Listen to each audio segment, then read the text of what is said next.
Before cars, the world moved slowly.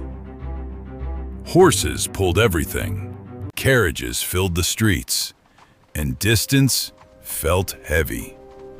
If you wanted to travel far, it took time, effort, and patience. Because speed didn't exist yet. But one man saw the world differently, Carl Benz.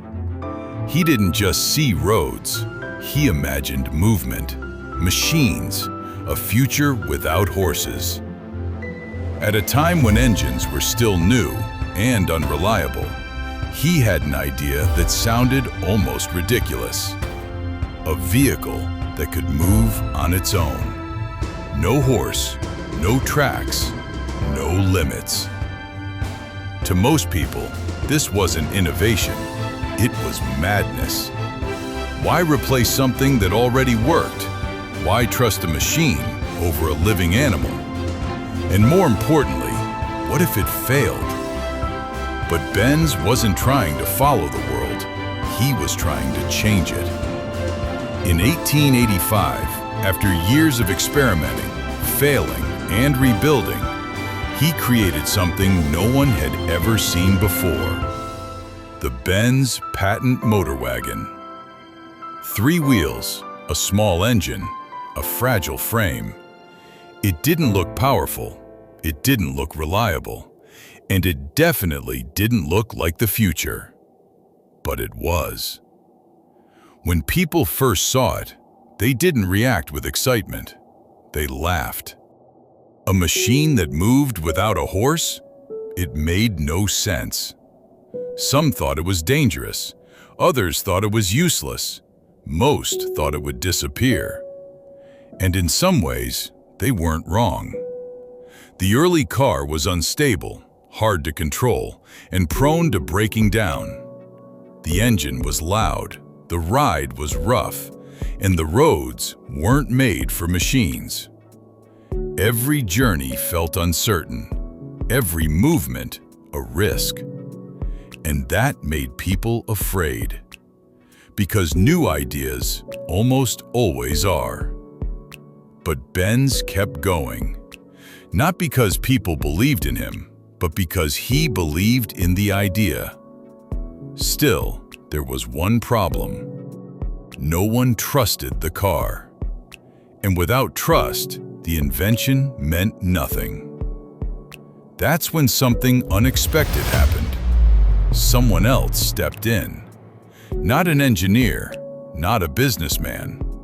His wife, Bertha Benz. She didn't just understand the invention, she understood people.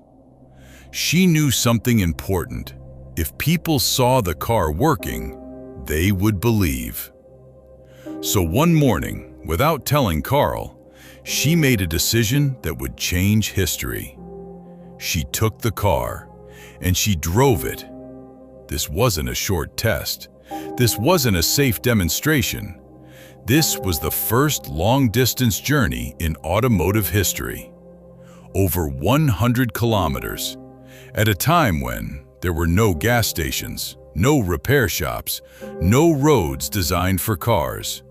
Just uncertainty and risk. The journey started quietly. The engine sputtered to life. The wheels began to turn, and slowly the car moved forward. But almost immediately, problems began. The engine struggled, the fuel ran low, the roads became rough, and the machine started to fail. Most people would have stopped, turned back, given up. But Bertha didn't. Because she wasn't just driving a car, she was proving a point. When the fuel ran out, she didn't panic. She found a solution, a pharmacy, where she bought a cleaning fluid that worked as fuel, creating the world's first gas station. When the brakes failed, she didn't stop. She invented something new, the first brake lining, fixing the problem on the road. When the engine broke down, She repaired it herself, piece by piece, problem by problem. This wasn't just a journey, it was a test of belief, and she refused to fail. Hour after hour, kilometer after kilometer, she kept going, until finally she arrived and everything changed. Because people saw it, a machine that worked, not perfectly, not easily, but it worked. And that was enough. The laughter began to fade, the doubt began to shift, and slowly the idea became real.